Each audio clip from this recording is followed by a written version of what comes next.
todo sea natural. ¿Sí?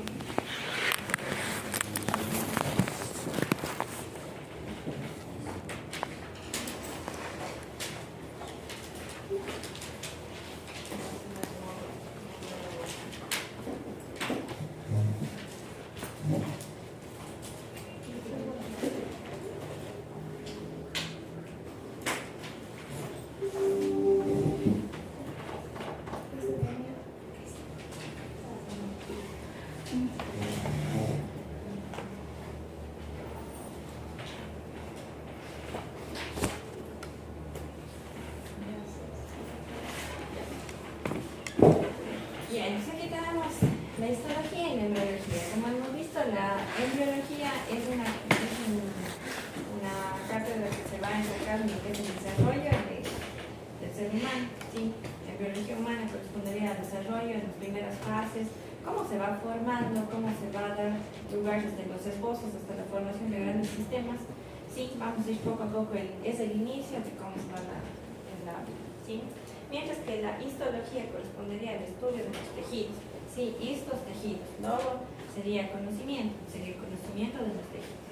Vamos a revisar acerca de cuáles son los principales tejidos del organismo. ¿Sí? Si no estoy mal, les pondremos la lección diagnóstica, cuáles eran los 4 grandes grupos de los tejidos.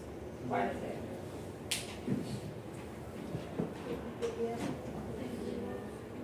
Tenemos tejido epitelial, Conectivo, tejido conectivo, muscular y tejido nervioso. ¿Sí? Ya, entonces, en esta parte, ¿qué es lo que vamos a ver? En histología vamos a ver acerca del conocimiento de estos 4 grandes grupos. Vamos a ver características, vamos a ver la forma de las células, sus características de la sustancia extracelular, ¿sí? Las funciones de cada uno de estos tejidos. Sí, van a ser de las cosas más macroscópicas, o sea, cómo lo vemos prácticamente el tejido y cómo lo vamos a poder ver si lo observamos desde el microscopio, o sea, una visión mucho más pequeña. Sí. Mientras que la embriología, como habíamos mencionado, va a ser el estudio de las etapas del desarrollo. ¿Sí? Aquí tenemos que la embriología se podría denominar que el periodo propiamente dicho de embriología o periodo embrionario correspondería desde la primera semana que se va a dar la fecundación hasta la 8ª semana. ¿Sí? Sin embargo, tenemos que la embriología en general, en términos generales, va a abarcar también una parte que sería general, en donde va a darse el inicio, ¿sí? Donde se forman recién los esbozos y todo. Y es que posteriormente va a avanzar a una embriología un poco más especializada, ¿sí? En la formación de los órganos, conocida como organogénesis, que correspondería al periodo fetal, ¿sí?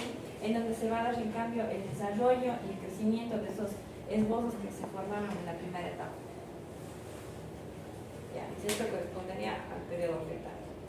Ahora, si hablamos de las etapas del desarrollo, ¿sí? Tenemos que nosotros como organismos pasamos por diferentes etapas. La primera va a ser la etapa prenatal, ¿sí? En la etapa prenatal, ¿qué tenemos? Es la etapa que se da antes del nacimiento. Como habíamos mencionado, tenemos una etapa que es la etapa del periodo embrionario, que ya les tengo que cansados, que va hasta la 8ª semana, ¿sí? Va hasta la 8ª semana y aquí en cambio va a implicar lo que es la morfogénesis. Va a empezar el desarrollo recién de estos pequeños órganos, los esbozos, las estructuras primarias, que todavía no presentan una funcionalidad específica, que recién están apareciéndose en tamaño, en función, en morfología, todavía son primarios, muy primarios, ¿sí? Muy pequeños. ¿Ya? En este periodo es donde se pueden dar los principales problemas de, por ejemplo, las anomalías congénitas, ¿sí? ¿Por qué? Porque si hay un daño dentro de cualquiera de las estructuras durante esta etapa, o sea, algo que se forma mal va a crecer mal, ¿sí? Entonces, a partir de esta etapa son una de las más importantes, porque cualquier daño que se produzca en esta zona, el consumo de antibióticos, a veces un virus, una bacteria, a veces incluso el hecho de estar expuesto a radiaciones en etapas tempranas, estas primeras semanas, pueden ocasionar que el niño posteriormente nazca con algún defecto. ¿sí? Alguna anomalía congénita, no se formó bien, no se fusionó bien, ¿sí? Entonces todo esto puede llevarnos a problemas cuando ya el niño nace, ¿sí? En esta etapa es donde se va a producir tanto la morfogénesis, la histogénesis, va a ser el comienzo del organogénesis. ¿Por qué? Porque aquí vamos a formar esos pequeños tejidos. Con el tiempo va a avanzar, va a crecer, va a tomar especializaciones, o sea, cada tejido va a dirigirse a su zona y luego va a formarse órganos y posteriormente sistemas, ¿sí? Todo esto con este periodo embrionario como etapa inicial. Luego vamos a tener el periodo fetal, en cambio aquí ya no se va a dar tanto la formación, o sea, no va a darse el inicio de ella, todo va a estar prácticamente formado, pero en pequeño, ¿sí? Entonces en esta etapa, ¿qué es lo que tenemos? El crecimiento y la diferenciación, ¿sí? Entonces en esta etapa va a darse la diferenciación de los tejidos, ya no tanto la formación de nuevos tejidos, sino ya están ahí. Entonces cada uno va a tomar su lugar, cada uno va a empezar a crecer. Entonces a partir del quinto mes más o menos es donde se va a dar el foco del mayor crecimiento, ¿sí? Por eso muchas veces antes del quinto mes puede hasta no notarse el embarazo, pero una vez que llega el quinto mes ya empieza a acelerarse ese crecimiento. Se da un aumento, una mitosis de forma exponencial, entonces aumenta poco a poco el tamaño del feto, ¿sí? Luego tenemos la etapa de desarrollo que ya es postnatal, ¿sí? En la etapa postnatal tenemos estos 5 periodos, ¿sí? 6. Tenemos primero la etapa neonatal, ¿sí? La etapa neonatal correspondería a las 2 primeras semanas de vida. Sí, el bebé recién nace, está recién adaptándose, ustedes como saben tienen muchos cambios en esa etapa de tamaño. ¿Qué es el cuarto, las 4 primeras semanas? Sí, puede ser desde las 2 hasta las 4, pero neonatal se considera las 2 primeras. Sí, puede llegar porque incluso si le leen en el libro, después al primer mes es considerado la lactancia. ¿Sí? Entonces hay como esa ventana cuando le puede ir. Pero generalmente se consideran las dos primeras semanas para neonatal, ¿sí? De aquí tenemos que la etapa neonatal, claro, es la etapa en la que se empieza recién a acostumbrar, la etapa en la que recién el niño va a adaptarse a las nuevas condiciones de vida. No, si hablamos a nivel bucal, no hay una gran variación. ¿Por qué? Porque el niño generalmente nace con dientes, pero ya esta etapa, cuando el niño nace, ya presenta los primeros folículos que van posteriormente a erupcionar como dientes temporales. Sí, cuando el niño nace ya tiene tanto los gérmenes temporales como permanentes, ¿sí? El único diente que se demora en formarse va a ser el tercer molar. Ese sí va a aparecer recién a los 5 años. Recién el folículo va a aparecer a los 5 años. Si tomamos una radiografía antes de esa edad, podríamos no encontrar tercer molar, quizás que nunca lo va a erupcionar, pero a partir de los 5 años empieza ya la formación de ese germen, ¿sí? Entonces, posteriormente tenemos el periodo de lactancia. Este periodo de lactancia va desde el primer mes hasta el año. ¿Hasta qué edad recomiendan la lactancia? Sí, generalmente lo recomiendan hasta los 2 primeros años de vida. 2 años y medio. Sí, es recomendable 2 años y medio. Pero se considera este pequeño periodo de lactancia dentro de la etapa del desarrollo. Sí, no quiere decir que una vez que ha pasado el año no se deba dar, no, sino más bien esta etapa de lactancia, porque casi exclusiva la lactancia que tienen que dar, o sea, debería darse en este tiempo obligatoriamente la lactancia, ¿sí? En esta etapa, en cambio, vamos a tener prácticamente a partir de los 6 meses a 8 meses va a empezar la erupción de los dientes temporales. Sí, vamos a empezar con los primeros dientecitos, la aparición de los primeros dientecitos. Han tenido hermanitos o hijos y han visto ya cómo empiezan a aparecer. Sí, más o menos. ¿Cuál es el primer dientecito en aparecer? Los incisivos centrales inferiores. Sí, son generalmente los que empiezan a aparecer. Entre los 5 o 6 meses ya empieza el niño o niña, empiezan a tener ya molestias, picazón, ardor, se quieren meter todo en la boca para poder como que aliviar esa picazón, ¿sí? Entonces justamente se etapa el inicio de la erupción de la dentición temporal, que va a abarcar prácticamente hasta los 3 primeros años, ¿sí? Luego tenemos el periodo de la infancia. Este periodo de la infancia tiene 2 etapas, 2 subdivisiones, la primera y la segunda infancia, ¿sí? La primera infancia correspondería prácticamente desde el año hasta los 6 años. Y la segunda infancia, en cambio, iría desde los 6 años hasta los 13. ¿Qué tenemos de importante en estas etapas? ¿Sí? La primera infancia, bueno, si empezamos cronológicamente a los 3 años, ya se va a dar la finalización de la dentición temporal. ¿Sí? Pero a partir de los 6 años, 5 años y medio, 6 años, dependiendo del desarrollo de cada niño, ¿sí? Va a aparecer en cambio el primer molar permanente. ¿A qué edad sale? Bueno, sí, distintos de ya, pero generalmente es un diente que es muy subestimado porque muchas veces los papás no se dan cuenta que aparece sin que haya la exfoliación del diente temporal. Aparece por detrás de los dientes temporales. ¿Sí? A partir del último molarcito, justamente por detrás desaparece. Entonces, cuando nosotros a veces hablamos con los papás, ni siquiera se han enterado de que ya les he solucionado. Y es uno de los dientes que corre más riesgo porque al permanecer más tiempo en boca y al de los niños tener una deficiencia todavía de la destreza para lavarse, entonces suelen ser los primeros que terminan con caries, ¿sí? Y son prácticamente, estos dientes son los pilares de la masticación, los pilares de su oclusión.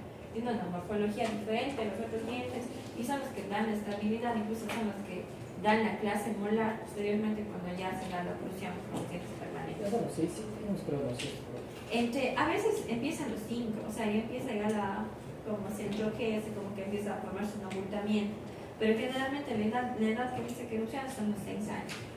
¿Sí? Ahora, por ejemplo, en niños que se retrasó la erupción cuando fueron pequeños, cuando tenían los 6 meses y no les nació el dientecito a los 6 meses, o sea, a los 8, 9 meses, se puede esperar que con ellos haya una erupción un poquito más retrasada. ¿Sí? En ese caso, si ustedes ven que no se da la erupción todavía, pueden tomar una radiografía para ver si es necesario a lo mejor hacer una pequeña apertura para que salga, o si de pronto está en una mala posición, o todo eso. Pero generalmente esos no tienen problemas en erupcionar. ¿Sí? No suelen dar problemas en erupcionar. Más bien, el cuidado que se debe tener es informar a los padres, porque recuerden, los niños están bajo la supervisión de sus padres para el cepillado prácticamente hasta los 6-7 años, porque hasta esa edad ellos no tienen destreza. Entonces los papás obligatoriamente tienen que estar ahí revisando que se cepillen, revisando, no solo que se cepillen, sino que se cepillen bien. Y muchas veces los mismos padres tienen que hacer el cepillado, ¿sí? Hasta que ellos vayan ganando esa destreza, hasta que ellos vayan, pueden utilizar juegos, pueden utilizar el espejo, todo eso hasta que ellos ya sean independientes. El hecho de ingresar mucho más tempranamente estos hábitos ayuda a que el niño posteriormente lo adapte y esos hábitos se prolonguen a lo largo de su vida. Si al niño no le enseñamos a cepillarse los dientes desde temprana edad, probablemente cuando sea grande no lo va a hacer, o no lo va a hacer adecuadamente. ¿Sí? Entonces sí, es muy importante que los padres se involucren en esto. Cuando los niños hasta los 6 años, incluso hasta un poquito más, vienen con los dientes hechos pedazos, se da jalón de orejas a los papás. Sí, porque es responsabilidad de ellos el cuidado de los dientes. ¿Ya? Esa es la primera infancia. La segunda infancia, en cambio, a partir de los 6 años en adelante, empieza una etapa transitoria entre la dentición temporal, que todavía está presente, y la dentición permanente, que está por salir. ¿Sí? Esta etapa se conoce como una dentición mixta. ¿Sí? Este tipo de dentición, una dentición mixta. ¿Por qué? Porque están presentes los temporales y los permanentes. ¿Saben a qué edad acaba de exfoliarse el último temporal? Más o menos. 11. Puede ir desde los 11, los 13 y dependiendo hasta los 15 años. ¿Sí? Que se acaba de exfoliar el último, que termina siendo el canino superior. ¿Sí? Sí, hasta los 15 años pueden llegar a exfoliar esos dientes. ¿Sí? Entonces todavía estaría dentro de su rango. Sí, todavía estaría dentro de un niño de 15 años, todavía puede estar dentro del rango de erupción. Claro que dependiendo de qué tan tardía fue su erupción temporal. ¿Sí? Eso depende de él. Ahora, esa segunda infancia, bueno, la dentición mixta a veces es muy chévere porque están dientes nuevitos, no hay caries, está todo bien. Sí, pero en esa etapa, en cambio, se debe fijar ya los hábitos. Sí, ahí es donde se va a adaptar el niño a sus hábitos. Entonces, en esta etapa es cuando se les empieza a soltar un poquito la mano y empiezan los niños ya a cepillarse solos. Sí, ya empiezan a tener independencia en ese aspecto. Luego tenemos el periodo de la pubertad. ¿Sí? La pubertad puede ir entre los 11 a los 14 años en el caso de las mujeres y desde los 13 hasta los, no, desde los 12 hasta los 14 años en el caso de los hombres. ¿Sí? Las mujeres siempre tienden a madurar un poquito más pronto, pueden iniciar la pubertad un poco más temprano. ¿Sí? Ahora, ¿qué es lo que hay en estos cambios? Empiezan a aparecer ya sí, se da la maduración de los órganos, recién empiezan a darse la maduración de los órganos sexuales, todavía no se maduran completamente y empiezan a aparecer los caracteres sexuales secundarios, el cambio de voz, el aumento de la distribución de la grasa en diferentes partes del cuerpo, ¿sí? También es una etapa en donde va a haber una gran alteración hormonal. En esta etapa es muy común, en cambio si hablamos a nivel oral, de las gingivitis, ¿sí? No solamente caries, porque la etapa de la infancia es muy común las caries, ¿sí? Por el tipo de alimentación. Ahorita los niños ya no quieren comer cosas dulces, sino solo quieren comer cosas blandas, procesadas, dulces y todo eso. Sí, incluso eso hace que terminemos nosotros disminuyendo la cantidad de dientes. Por ejemplo, los terceros molares cada vez se va perdiendo y muchas personas ya dejan de tener estos dientes porque ya no hay la necesidad de masticar cosas extremadamente duras como era antes la función. ¿Sí? Ya que tenemos todo cocinado, procesado, todo suave, todo blando, entonces incluso eso evita que se dé un buen desarrollo de la mandíbula y el maxilar. Y de ahí conlleva a los problemas de mala oclusión, el aumento del uso de los brackets y todo eso, ¿sí? Porque se han preguntado por qué antes no utilizaban tantos urales, tantas ortodoncias. Ahora actualmente casi todo el mundo cree que utiliza ortodoncia. Y si no ha usado, muchas veces sí lo necesita, ¿sí? ¿Por qué? Porque no hay un desarrollo adecuado en la mandíbula, porque ya las características genéticas también nos llevan a que disminuyamos el tamaño. Por ejemplo, si queremos que se dé un buen desarrollo, desde que son pequeños, tenemos que darles verduras, frutas que puedan masticar, que puedan desarrollar. Si les damos solo papillas, solo coladas, el desarrollo se va frenando. ¿Por qué? Porque ya no hay esa necesidad.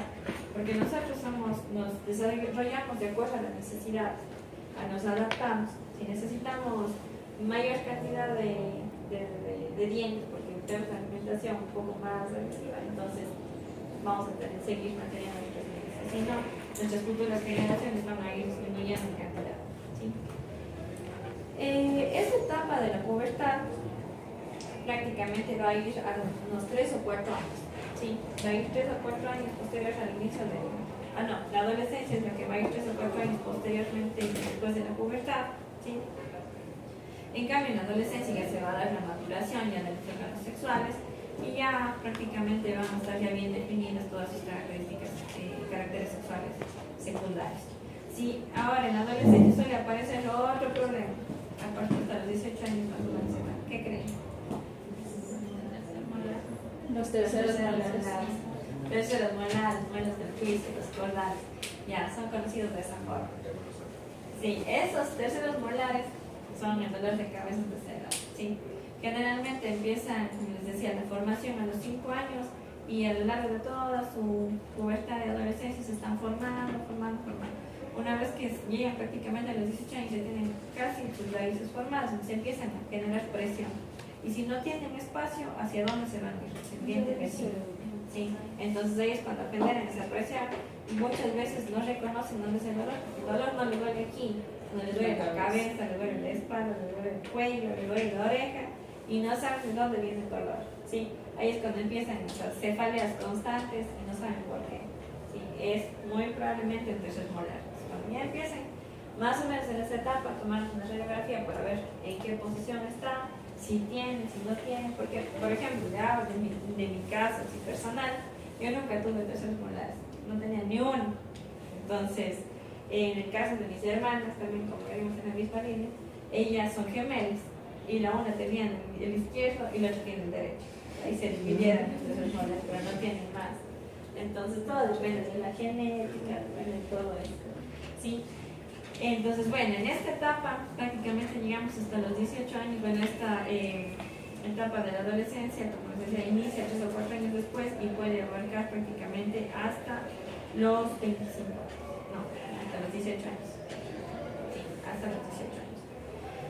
que ya llegamos a esta etapa de la adolescencia, con estos dolores de cabeza de los terceros molares, estas terceras molares incluso pueden llegar a prolongar su solución hasta los 40 años. No es que 20, 25 ya me sale, no, pueden estar ahí. Ahora, la importancia de los terceros molares muchas veces es que no aparecen, no causan dolor, no dan sintomatología y total están ahí adentro presionando el de lado y el otro se está reabsorbiendo, ¿sí?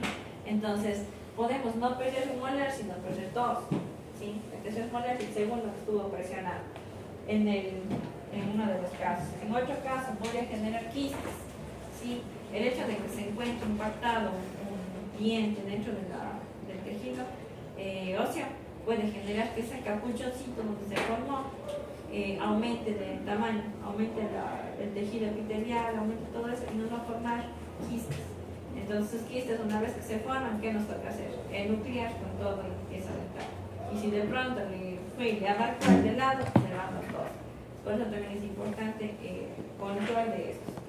Y otro caso más puede darse con los terceros molares. Por ejemplo, son caries prematuros. ¿Por qué? Porque al estar súper atrás, estos dientes son de difícil limpieza, ¿sí? A veces ni siquiera están completamente erosionados, no están en una posición adecuada, están de lado, generan ángulos muertos en donde se empieza a acumular comida, en donde empieza a generar mal aliento, empieza a inflamarse el vejiga. Entonces, por todas esas razones, es recomendable que así en el 60 o 70% de los casos, que sea eliminado el tercer molar, que se extraiga ese tercer molar, ¿sí? Ya en casos en los cuales tienen una mandíbula bastante amplia, hay espacio, no lesiona tejidos blandos, entonces en ese caso se los puede dejar ahí. Pero si está causando cualquiera de las otras molestias que he mencionado, es mejor extraer, ¿sí? Ya. Y luego tenemos la etapa, el periodo adulto, ¿sí? Este periodo de la adultez, en cambio, es en donde se puede decir la mejor etapa. ¿Por qué? Porque están desarrollando sus órganos, están en la mejor etapa de formación, de regeneración, ¿sí? En esta etapa del periodo de la adultez puede terminar hasta los 35 años, ¿sí? De aquí llegamos hasta los 35 años, como quien dice, escalando. Una vez que llegamos a los 35, no es que de una ya bajamos y morimos, no. Pero vamos poco a poco perdiendo ciertas características. Por ejemplo, ya no hay la formación de ciertas sustancias igual que cuando uno es joven. Por ejemplo, los ácidos hialurónicos, los metasulfato, todos son los glucosaminoglicanos. Ya no se empiezan a formar de la misma forma que cuando éramos jóvenes o cuando éramos niños, ¿sí? Sin embargo, va a ir disminuyendo todo eso y vamos a llegar prácticamente a la etapa de senilidad, ¿sí? Que serían el envejecimiento. O sea, así más o menos se darían las etapas en desarrollo. ¿Alguna pregunta sobre esto? ¿Todo bien? Ya. Ahora sí vamos con la primera semana del desarrollo, ¿sí? Vamos teniendo, vamos a empezar con lo que es la fecundación, ¿sí? ¿Qué es la fecundación? Cuando el óvulo y el espermatozoide. Ya, prácticamente, sí. Es un fenómeno en el cual se va a dar la unión, un fenómeno biológico en el cual se va a dar la unión del óvulo con el espermatozoide, sí, para formar una nueva célula que es conocida como huevo o cigoto, ¿sí? Ya, aquí, a partir de aquí, podemos mencionar que se va a dar inicio a la etapa del periodo embrionario, sí, desde el que se da esta fecundación. Ahora, ¿cómo va a darse esta unión? Sí, el espermatozoide va a ingresar a través de los órganos sexuales femeninos y va a llegar al útero. Después del útero se va a dirigir a los trombos de Falopio, ¿sí? En donde va a alcanzar al óvulo, ¿sí? El óvulo se va a encontrar, como decir, en una etapa todavía no de maduración, se va a encontrarse en una metafase detenida, ¿sí? ¿Para qué? Para que cuando se una con este espermatozoide y puedan unir tanto el material genético del espermatozoide con el óvulo, puedan continuar con esta división mitótica y luego posteriormente dar otra célula. ¿Sí? Entonces llegamos a este punto en donde tenemos el viaje de los espermatozoides a lo largo de los órganos sexuales. Sí, útero, va a llegar al estómago de Falopio, todo eso va a ir avanzando y va a llegar a darse la unión del tercio distal o tercio externo de los trombos de Falopio, ¿sí? Ya, una vez que tenemos esto, ¿sí? Podemos mencionar que estos ovocitos, porque aquí no se va a encontrar como óvulo en sí, sino como un ovocito, Ya, estos ovocitos tienen la capacidad de fecundar que va de 12 a 24 horas, ¿sí? Mientras que el espermatozoide tiene la capacidad de vivir y de fecundar, que puede ir entre las 48 y 72 horas, ¿sí? Aquí le ponen un poquito más, 24 y 72 horas, ¿sí? Puede ir en ese periodo de tiempo. Ya, entonces, por ende, el que es más resistente sería el espermatozoide, ¿sí? Es el que va a ir a buscar, es el que está capacitado para enfrentarse a todas las ¿cómo se diría? Todos los interferencias que metían en el camino para poder llegar al óvulo.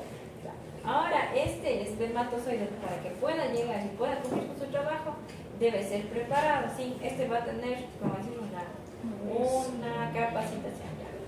Entonces, en este caso tenemos que los espermatozoides, en el momento en el cual salen de los testículos, ¿sí?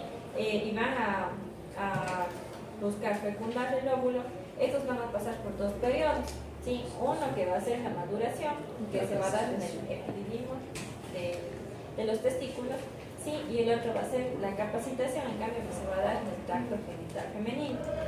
Si hacemos más o menos una referencia, imagínense, la parte de la maduración va a corresponder en la etapa en la cual se va a preparar para la guerra. ¿Ya? Se pone el casco, se pone la armadura, se pone todo. ¿Por qué? Porque le toca afrontar una serie de obstáculos que van a venir, ¿sí? Ya, y una vez que llega acá al tracto genital femenino, sí, en cambio se tiene que ir retirando todo eso, se va a ir sacando la armadura y todo. ¿Por qué? Porque ya no le permite el óvulo entrar si es que está lleno de cosas. Entonces, en la parte de aquí de la maduración, se van a poder producir una serie de cambios, unos cambios fisiológicos, morfológicos, bioquímicos, ¿sí? Que le van a ayudar a que éste tenga la protección adecuada para que pueda ingresar y atravesar por todo el tracto genital femenino, ¿sí? Entonces, aquí, ¿qué va a pasar? Va a generar una especie de glicoproteínas como una capa que se va a encontrar alrededor de la misma. ¿Para qué? Para proteger y para que éste pueda avanzar, ¿ya?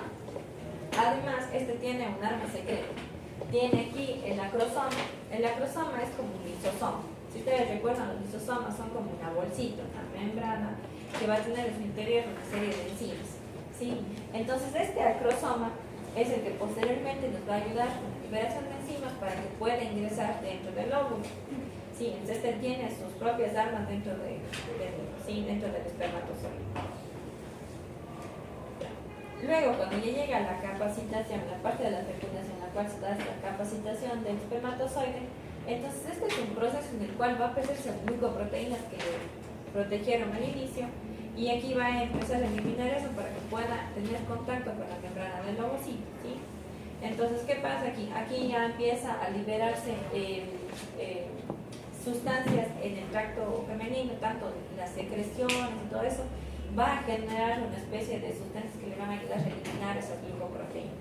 Entonces, cuando ya se encuentra este espermatozoide capacitado, va a poder ingresar dentro del ovocito, ¿sí? Ya, ahora, como les mencionaba, este ovocito se encuentra en una fase de metafase de la segunda etapa, pero detenido, ¿sí? En esta imagen lo que podemos observar es cómo se encuentra este ovocito. Vamos a tener una parte que es una corona radiada que está formada por unas pequeñas células que le están protegiendo al óvulo, ¿sí? Vamos a tener el citoplasma, que es esta estructura de aquí, ¿sí? Que es casi la mayor parte de la célula, ¿sí? Vamos a tener este núcleo, vamos a tener un nucleolo, vamos a tener una porción, una zona pelúcida, que es la porción de aquí que se encuentra protegiéndole prácticamente al óvulo. Vamos a tener una membrana plasmática, que es la interna, este bordecito interno, ¿sí? Todo eso, y vamos a tener, como les mencionaba, esta corona radiada, que es la que le da la protección externa, ¿sí? Para que el espermatozoide pueda ingresar, primero va a tener que atravesar esta corona radiada, ¿sí? Entonces, de aquí es donde empiezan a actuar esas enzimas, ¿sí? Ahí empiezan a actuar, porque empiezan a generar una especie. Una pregunta, ¿la morula en qué etapa se pone? La mórula después, una vez prácticamente cuando se empiezan a formar 30 elastómeros, ahí se forma la mórula, ¿sí? Ahorita todavía estamos como ni siquiera una, porque todavía no se une, sí, recién estamos en la etapa en la que están yéndose a unir, Sí, entonces aquí tenemos este ovocito. Se le menciona como óvulo porque al final termina siendo un óvulo, pero su nombre apropiado sería ovocito porque todavía no acaba de dividirse. Tenemos aquí en cambio la estructura del espermatozoide. El espermatozoide va a estar formado de 3 porciones. Primero la cabeza. ¿Sí? La cabeza que está formada por un gran núcleo. ¿Sí? Este núcleo grandote. Tenemos aquí la parte de la cabeza, el acrosoma, como les decía, tiene muchas enzimas. ¿Sí? Este acrosoma es el que le va posteriormente a ayudar a regresar. Luego tenemos una porción, un segmento intermedio, en el cual va a tener una serie de organelas, como tenemos las mitocondrias, los centriolos, que a su vez le van a ayudar a generar. ¿Qué genera la mitocondria? ATP. La ¿Qué ATP. es eso? El ATP. Generación de energía. Energía. ¿Ustedes creen que esta célula va a necesitar energía? Sí. De ley, si va a atravesar por todo, necesita energía. Entonces eso prácticamente le va a dar energía para que estos espermatozoides puedan movilizarse. Luego tenemos aquí un flagelo. Sí, el flagelo es prácticamente la porción como una prolongación del segmento intermedio. ¿Sí? El flagelo cuando llega al ovocito se desprende, ¿no? Sí, se va a desprender. Cuando ya se fusionan las membranas, ahí se desprende. Entonces en esta parte de aquí tenemos el flagelo. Ese flagelo va a tener también una vaina, bueno, se denomina así, una vaina que le va a proteger, sí, una zona de protección, y también como es súper flexible, le va a permitir que genere movimiento esta célula. ¿Sí? ¿Cuántas partes tenía el ovocito? Acrosoma. El ovocito. Ovocito primario, secundario. No, pero las partes. Las Si hablamos de partes. Corona radial, Velocidad, la membrana citoplasmática, El primer corpus. citoplasma, también puede tener pero ese ya lo vemos dentro del núcleo. ¿Cuál? El nucleolo, el núcleo, sí. Y bueno, sus orgánulos citoplasmáticos, pero entre las más importantes tenemos eso. También tiene un espacio vitelino. Sí, que es justo la zona en la que está entre la membrana y la zona pelúcida. ¿Sí? ¿Cómo sería este espacito de aquí? ¿Sí? Es un espacio vitelino donde va a circular como una especie de líquido. Pero bueno, eso. Ya, ahora vamos a hablar en sí de ya cuando se encuentra en este tema, ¿sí? Se da el encuentro entre el óvulo y el espermatozoide. Ahora, ¿qué pasa? Que este óvulo va a tener en su zona pelúcida como las pequeñas proteínas que son denominadas ZP1, ZP2, ZP3, ZP4, ¿ya? Son una especie de proteínas que ayudan a diferenciar, es como una barrera. Sí, estas le ayudan a que sea impermeable para que no ingresen espermatozoides de otra especie. ¿Sí? Solamente cuando son de especie humana se pueden unir. Si fueran de otra especie ya no se van a unir. ¿Sí? Entonces son las que le dan el reconocimiento. Y aparte tenemos, los espermatozoides van a presentar una especie de receptor. ¿Sí? Entonces el óvulo tiene, como se dice, el ligando y el espermatozoide tiene el receptor. Una vez que se unen y se fusionan estos, se reconocen y empieza a desencadenar una serie de eventos. ¿Sí? Entonces aquí, por ejemplo, esta penetración ya de este espermatozoide a través de la corona irradiada y facilitada por los movimientos de los flagelos, va a hacer que tome contacto ese ligando con ese receptor. ¿Sí? Se unen estos dos y una vez que se da esta unión, la membrana del espermatozoide, del acrosoma que teníamos ahí, va a dar un tipo de dirección acrosómica. ¿Por qué? Porque esta membrana del acrosoma, ese lisosoma que estaba ahí, se va a liberar, se va a romper y va a generar la liberación de estos enzimas. ¿Sí? ¿Para qué las enzimas? Para que nos ayuden a generar paso entre esa corona irradiada, entre la zona pelúcida y pueda ingresar este espermatozoide dentro del óvulo. ¿Sí? Ya.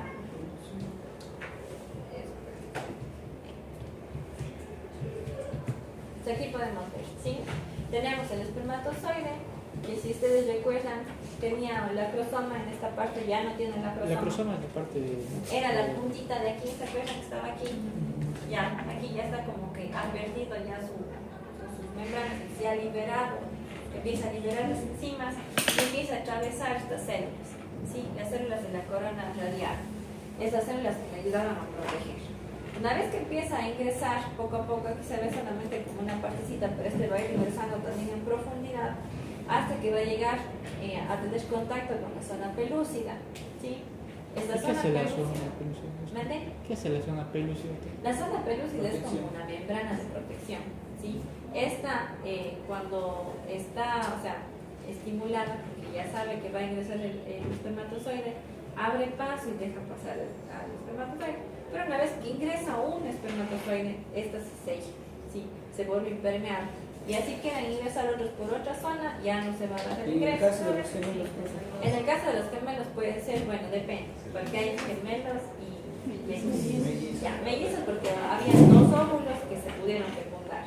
Mientras que en los gemelos puede ser que los dos intentaron ingresar a la vez. Sí, es por eso, o puede ser que se dividió el material genético. Sí, también por eso a veces que los gemelos son muy parecidos, porque tienen como un componente similar. Ya. Yo tengo hermanas gemelas y por ejemplo, la una es súper parecida a la otra, la una tiene lunaje aquí en la pierna y la otra tiene en la otra pierna. O sea, como si se hubiesen compartido como si se hubiesen compartido, o sea, digamos, de la forma del lunaje es chistoso porque si nos imaginamos que es un círculo, la una tiene la una mitad de aquí y la otra tiene la otra mitad de abajo. ¿Sí? Algo así, se divide el material genético. ¿Sí? Ya, así es la genética.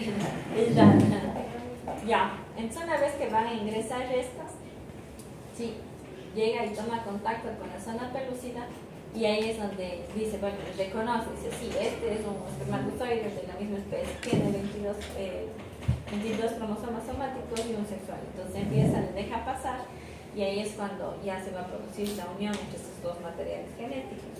¿Sí? Ya, entonces aquí tenemos que la cabeza va a ingresar. ¿Sí? La primera que va a ingresar va a ser la cabeza de esto. Y va a perder, ¿se acuerdan que teníamos una vaina, esa cabeza y esa cola? Ya. ¿Qué es la ZP? La zona pelúcida. Sí, es la zona pelúcida. Sí, entonces va a ingresar a través de la zona pelúcida y se va a dar una adhesión de membranas. ¿Sí? Entonces esta membrana de aquí se va a unir a la membrana del ovocito. Entonces lo que vamos a ver es que va a ingresar parte, incluso si nosotros le vemos en una imagen posterior, no es que se corta en sí toda la cola, ¿sí? Sino la parte interna va a pasar, ¿sí? Aquí les voy a mostrar. Ya. Aquí, por ejemplo, se da la fase 1 en la cual se acerca, se producen las enzimas, luego se divide pasa a la fase 2 en la cual ingresa en la zona pelúcida, se elimina la porción externa, lo que correspondía a esa vaina, y de ahí va a ingresar todo el material genético, ¿sí? La parte del material genético, esto va a tener el nucleolo, dentro de ese nucleolo va a tener justamente los centriolos, va a encontrarse dentro de la zona ecuatorial. Este ovocito, como se encontraba en una fase detenida, entonces es como que está esperando para unirse con el material de este, igual con los centriolos de este, y va a formar un solo núcleo, ¿sí? Va a formar una sola estructura. Una vez que se fusionan los dos, entonces ahí es cuando se va a dar ya la división mitótica, ¿sí? Mientras están esperándole todavía el ovocito a que aparezca en el material de acá, se unen y ahí sí es cuando empiezan ya a darse la formación del nuevo ser con las características de los dos partes, ¿sí? Aquí, por ejemplo, tenemos ya, aquí en la reacción cortical, en cambio, ¿cuál es la respuesta del óvulo? Bueno, el espermatozoide ingresó, ya está adentro y enseguida se sella. La zona pelúcida se sella, ¿para qué? Para no permitir el paso de otros espermatozoides, ¿sí? Entonces, por esa razón es que generalmente el producto suele ser uno, ¿sí? O sea, la mayor parte suele ser un solo huevo o cigoto, ¿sí? Ya, entonces aquí, ¿qué hacen? No solamente, causa que esta membrana, esta zona pelúcida se vuelva más selectiva y selle completamente. Entonces, de ahí ya no va a ingresar nada más. Solamente los cambios se van a dar en el interior del ovocito. Una vez que ya se empieza a unir el material genético del uno y del otro, ya empieza y se continúa con la segunda parte de la división mitótica, ¿sí? Ya una de las células hijas no va a recibir el citoplasma, lo cual se denomina como cuerpo polar. O sea, ¿qué quiere decir? que es durante la división meiótica teníamos. O sea, la ya cuando primera entra ya parte. es la división. ¿O Cuando cuando entra estaba el lobocito en pausa, ¿se acuerdan? Y teníamos aquí, si les muestro el lobocito, aquí, ya. Teníamos esta parte, aquí recién está ingresando, ¿ya? Entonces, este estaba en pausa porque todavía no acababa de dividirse, está en la segunda fase. O sea, aquí en la segunda fase tenemos una parte que es la que se va a dividir en una célula híbrida. Una Sí, célula que es madre, la que una va a célula hija. formar, sí, esta de aquí se va a unir con esta y va a formar un solo material genético completo. Mientras que el que está acá tiene una pequeña cantidad que posteriormente se va a reabsorber, ¿sí? Este no va a recibir material genético del espermatozoide, ¿sí? Solamente está aquí como fase, como durante la meiosis tenemos la división celular y vamos a terminar con, si no estoy mal, son 4 gametos, ¿sí? Y vamos a terminar con otros 2 que solamente son como restos del material genético, pero que no van a poder producir una división posterior, ¿sí? En los corpúsculos. Entonces, en este caso, este es el corpúsculo. Este de acá es el que se va a funcionar con el material del espermatozoide y este de acá es el que se va a eliminar, ¿sí? O sea, aquí tenemos justamente eso. El segundo corpúsculo se va a eliminar y posteriormente se van a disponer los cromosomas, tanto el femenino como el masculino, y van a formar una especie de pronúcleos. Sí, va a ser el pronúcleo masculino y el pronúcleo femenino. Estos pronúcleos son como que se encuentran ese material encerrado en pequeñas membranas, ¿sí? Y estos se van a fusionar, se van a unir dentro de células. ¿Sí? Una vez que se unen estos, van a fusionarse esas dos membranas. Posteriormente esas dos membranas se van a desintegrar y van a formar una sola. ¿Sí? Entonces, en este punto tenemos ya 44 cromosomas somáticos completos, ¿sí? Y tenemos un cromosoma de cada uno de los padres que va a ser X o Y, ¿sí? Entonces, en este caso se fusionan y si fusionan XX, el producto va a ser femenino y si se fusiona XY, va a ser el producto masculino. Ahora, ¿quién es el que da el sexo a los niños? ¿Los padres o las madres? Los padres. Los padres, porque el padre viene con el cromosoma X y Y. Las mujeres solo tenemos cromosomas X. Entonces, si por ahí se quedó un X, entonces XX forma una niña. Si se quedó el cromosoma Y, entonces XY es niña. Es por eso hay la probabilidad de 50-50 que sea un niño o una niña, ¿sí? Ahora que supuestamente que hay supuestos que si por poco lo hacen antes, 3 o 4 días antes que el espermatozoide sobrevive, que los Y no sé qué son más resistentes, que van a tener un niño, que si quieren tener una niña, que no sé, o sea, hay tantas teorías que actualmente que a veces los padres se emocionan que no quieren tener un niño o una niña. ¿De acuerdo a eso? Es que son tantas teorías de esto, de las días, de las manchas de la luna, no sé, ya, todo eso, pero en sí la genética nos dice que es un 50-50, ¿sí? 50% de cada uno.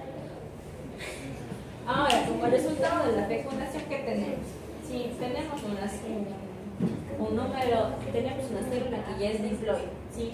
Una célula que tiene ya sus cromosomas completos, 46 cromosomas, 44, como hemos mencionado, que son XX, y un cromosoma sexual que es XY o XX, ¿sí? Vamos a ver. Ya, aquí es en donde ya empiezan a fusionarse tanto los genes. Si alguna vez revisaron, tenemos genes dominantes y genes recesivos. Ya, por ejemplo, si esas características de los padres que van a dar de acuerdo si sea dominante o recesivo. Por ejemplo, se menciona que, digamos, la nariz, la forma de la nariz. La nariz aguileña tiende a ser más dominante que la nariz recta. Por ejemplo, esas características se van a ver más presentes. El cabello también, por ejemplo, el lacio creo que es mucho más dominante que el rizado. Sí, el color de la piel, el color moreno es más dominante que el color blanco. Sí, más o menos así. El color oscuro de los ojos es más dominante que el blanco. Sí, entonces bueno, ya depende también de raza, de todo eso. Sí, no de raza. ¿Qué pagamos? Ya. Bueno, y a partir de aquí, en cambio, ya se va a dar la activación metabólica para que ya tenemos una célula completita, entonces a partir de esto sí se puede empezar ya a dar la división celular para la formación de ¿sí? Luego tenemos la segmentación y la compactación. ¿Qué quiere decir esto? ¿Sí? La segmentación es una etapa en la cual se empieza a dividir, se empieza a dar la división de esta célula, ¿sí? Y aquí, por ejemplo, vemos la fusión, la unión del espermatozoide con el óvulo. ¿En dónde? ¿Se acuerdan? En las trompas de Falopio, ¿en qué parte? En el tercio distal o externo, ¿ya? En el tercio distal o externo. Entonces, si ustedes ven, está todavía lejos para que se produzca la implantación, ¿sí? Entonces, este periodo puede darse todavía una división, ¿sí? Entonces, aquí tenemos el cigoto, que es una sola célula. Se empieza a segmentar, se empieza a aumentar el número de células. A las 24 horas ya no tenemos una, tenemos dos. A las 40, 50 horas ya tenemos 4. Y así va a ir aumentando. Hasta cuando ya tenemos, bueno, en la etapa de 4 ya no se le puede, se denominan más bien como blastómeros, esas pequeñas células. Una vez que tenemos 30 blastómeros, ya se puede denominar como morbo. ¿Sí? Ahí recién viene el término de morbo. ¿Sí? Ahí viene el término de morbo. Entonces, durante esa segmentación, el tamaño de este huevo, de este cigoto, no va a aumentar. ¿Sí? Es el mismo tamaño, pero con más células en su interior. Las células se van aplastando, pegándose unas a otras, pero no aumenta el tamaño. ¿Sí? Estas van a transitar por medio de las trompas de Falopio. ¿Puede volver? Sí.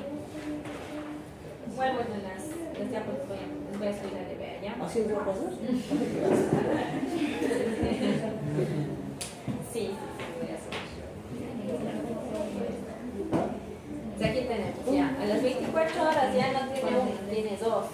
¿Sí? Tiene dos blastómeros. A las 40, 50 horas tenemos 4 células. ¿Sí? Entonces esto se empieza a aumentar el número, pero no, si ustedes ven, no aumenta el tamaño de este hueso. ¿Sí?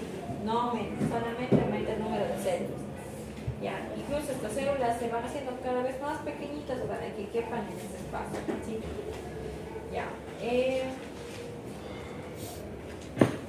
Luego ya tenemos que esta división no solamente es que se van a quedar ahí quietos, sino también según se va dividiendo, estos van avanzando poquito a poco a través de las trompas de Falopio, de tal forma que cuando ya terminemos con este proceso de segmentación y compactación, ya estemos en la entrada del útero y ahí pueda implantarse ya como un conjunto de células, ya no solamente una célula, ¿sí?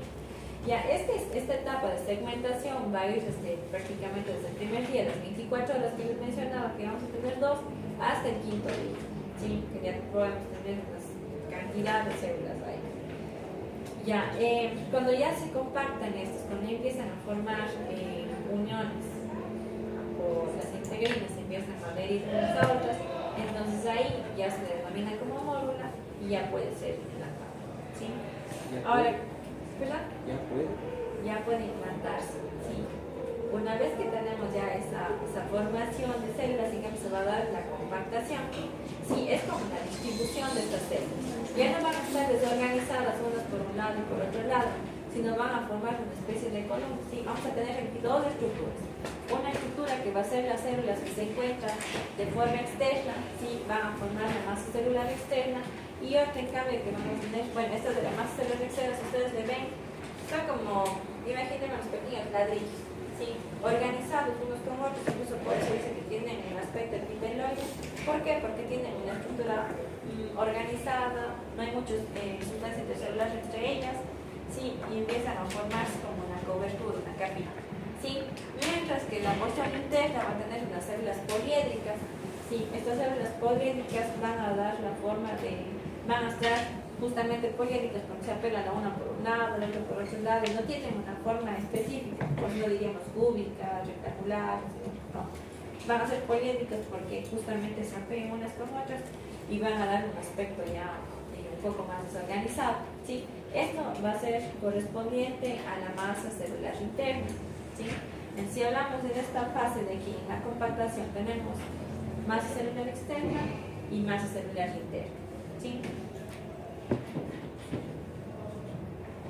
Ya. A la vez que este embrión se sigue compactando, como mencionábamos, sigue y sigue tratando de llegar hasta el útero. Ahora tenemos tres mecanismos por los cuales nos van a ayudar a que se dé este movimiento. Uno, los movimientos similares a los movimientos peristálticos del estómago, del tracto digestivo. Sí, han visto en el tracto digestivo que los músculos del intestino empiezan a generar movimientos peristálticos, que se sacan movimientos de dilatación y contracción. Sí, ¿para qué? Para que el bolo alimenticio vaya pasando. Muy similar pasa aquí, ¿por qué? Porque las trompas de falopio tienen un componente muscular. Entonces empiezan a generar esos movimientos, ¿para qué? Para que siga avanzando este cigoto. Sí, eso es un proceso que se va a dar tanto en la segmentación, compactación y el movimiento de la misma para tratar de enviar este producto hacia el útero. Ya, otro mecanismo por el cual ellos se movilizan es porque este blastómero, ¿sí? Este conjunto de blastómeros va a tener una cubierta externa que va a tener unos pequeños cilios. Esos cilios le ayudan como a moverse, también generan movimiento, ¿sí? Y una tercer mecanismo es justamente el que va a presentar una alta cantidad de flujos, una alta cantidad de secreciones que van a generar un flujo, y ese flujo también va a empujar para que estos sigan su tránsito hacia el útero.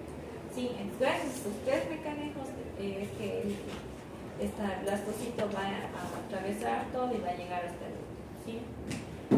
Ahora, posteriormente se va a producir una etapa en donde se llama cavitación. ¿Sí?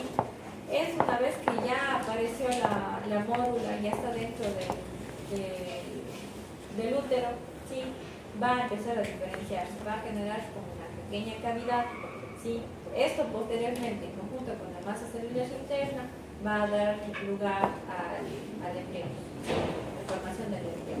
Mientras que la porción externa, ¿sí? Va a ayudar a formar la placenta, que sería, ¿no?, la casita del bebé, ¿sí? ¿Qué pasó?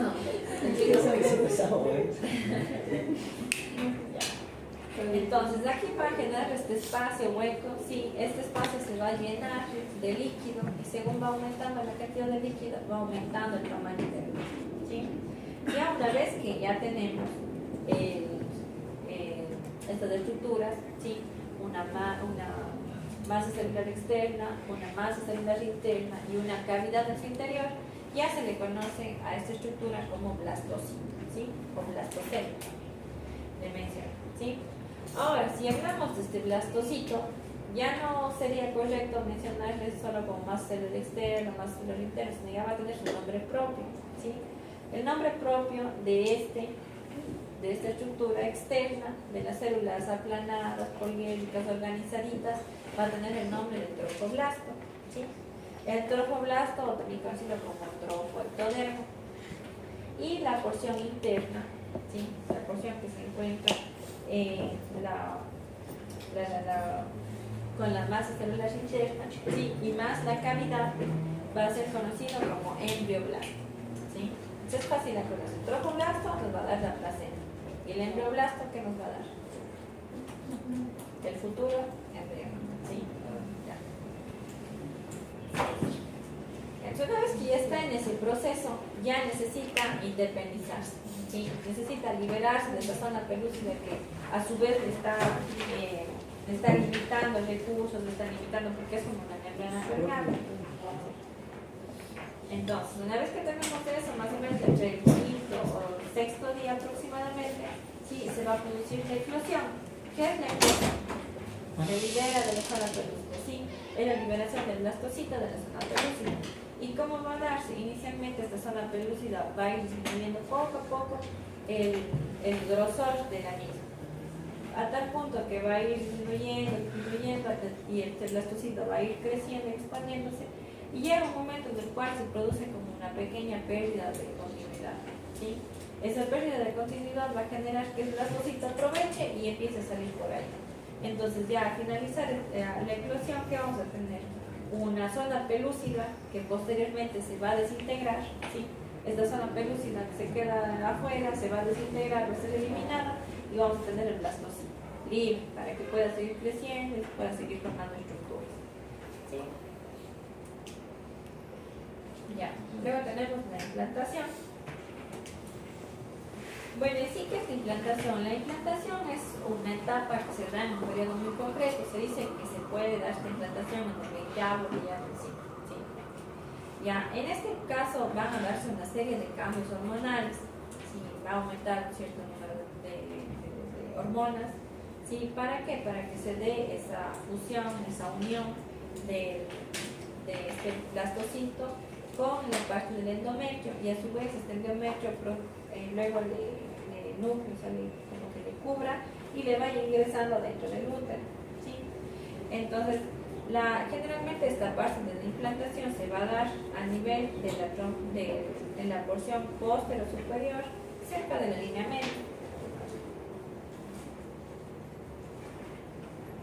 La región póstero superior, sí. Posterior superior, cerca de la línea media. ¿Sí? Ahí es donde se va a dar la implantación.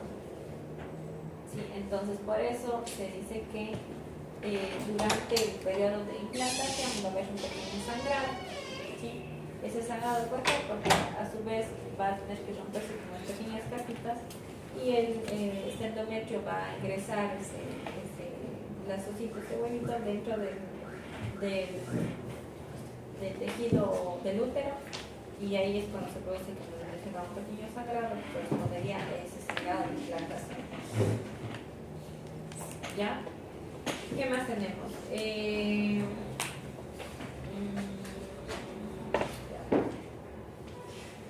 Tenemos que el endometrio es una de las capas más profundas, más internas del útero, ¿sí? Pero va a ser la capa que va a estar en contacto prácticamente con este blastocito, ¿sí? Aquí, bueno, este endometrio generalmente es el tejido que sufre diferentes cambios de acuerdo al ciclo menstrual. Sí, hay una etapa en la cual empieza este aumento de tamaño y se queda justamente preparado para aceptar al blastocito. Hay otras etapas en las cuales sintió que ya no es fecundado, entonces empieza a ser eliminado y se da el proceso menstrual. ¿Sí? O sea, todo esto es regulado por mecanismo hormonal. ¿Sí? Entonces todo esto aumenta el número de hormonas, disminuye, y todo eso va a causar que se dé ya un ciclo prácticamente. ¿Sí? Que se dé este ciclo hormonal. Ahora, ya como mencionábamos que va a tener una influencia hormonal ¿sí? Entonces va a generar un aumento de hormonas sexuales femeninas, como son los estrógenos, durante los primeros días del ciclo, ¿sí? Y luego va a disminuir estos estrógenos y aumentar la progesterona para que se dé la segunda fase, ¿sí? Entonces, todo va a moverse por causas hormonales, ¿sí? En el caso en el cual ya haya un embarazo, entonces se va a mantener el nivel de progesterona, y además el sitio trofoblasta, que luego le vamos a ver, va a ser el encargado de producir la HCG, que es la hormona que nos va a aparecer cuando se produce el embarazo, ¿sí? Todo eso, como les digo, incluso desde ahí ya se da este manejo hormonal, y no solamente para ciclo menstrual, sino a nivel de todo el organismo. Tenemos un sistema endócrino que nos va a ayudar con el manejo de todo el metabolismo del organismo, ¿sí? Ya, entonces, ¿cómo se va a dar este periodo de implantación? Se va a dar entre el sexto y 10º día, ¿sí? Entonces, aquí primero va a darse la posición. ¿Qué quiere decir la posición? Que se viene y se apega justo donde es el endometrio, ¿sí? Entonces, se va a pegar, va a tener una unión bastante superficial, ¿sí? Y ese de aquí va a ser favorecido, ¿por qué? Porque aquí el nivel del endometrio tenemos unas pequeñas proteínas que son las integrinas. Esas integrinas recién empiezan a tener contacto. Ya cuando se va a producir la lesión, aquí vemos las proteínas, las integrinas, ¿sí? Entonces ya empiezan a adherirse o empiezan a unirse a los receptores que presenta el blastocito, ¿sí?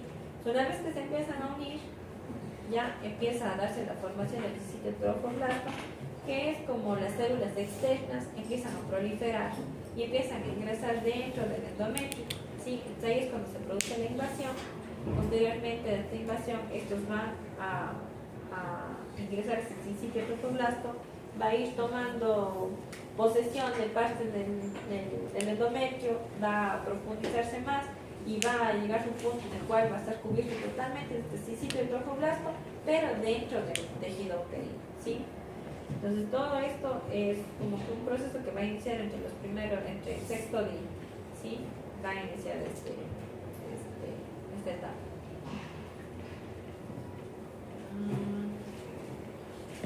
Entonces, como consecuencia tenemos que va a generar una serie de cambios moleculares, bioquímicos, ¿sí? Y aquí en esta etapa, ya finalizando ya este proceso de adhesión y de integración, vamos a tener la diferenciación de los dos tejidos, ¿sí? El sincitio trofoblasto, que es la porción externa, ¿sí?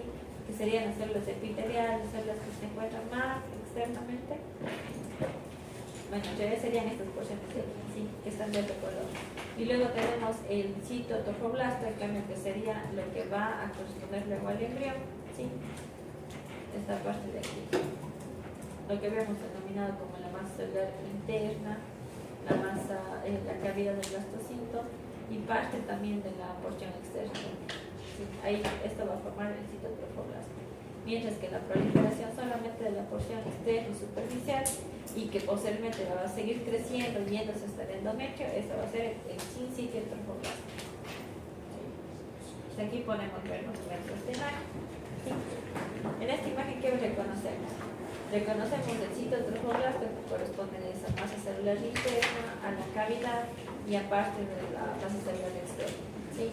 Y a partir de esta porción superficial es donde va a iniciar el sincitio trofoblasto, que va a ir proliferando a nivel del endometrio, que es la porción externa, y luego va a ir ingresando a través del tejido uterino, ¿sí? Hasta el punto en el cual ya se da la invasión completa y tenemos que el blastocito va a encontrarse dentro del tejido uterino, ¿sí? ¿Y qué va a pasar aquí? Una vez que ya siente que está dentro, se va a formar un tapón de cierre, ¿sí? Justamente aquí es donde se va a dar ya este sangrado que les mencionaba. Esas son las lagunas, profe. Esas son las lagunas, ¿no? ¿Las lagunas? Sí. ¿Qué lagunas? No sé. Las glándulas, que las lagunas. Sí, tienes, o sea, bueno. Las glándulas exócrinas. Lagunas, profe, sí. Lagunas, ¿pero a qué se refiere con las O lagunas? sea, cuando ya se forma todo eso, o sea, es como lagunas, tipo, o sea, sí, son estos de sangre, creo que sí, no, algo así. Ya. Algo así, algo así. Sí. Será a partir del trofoblasto. ¿De la qué? Ya me confundí.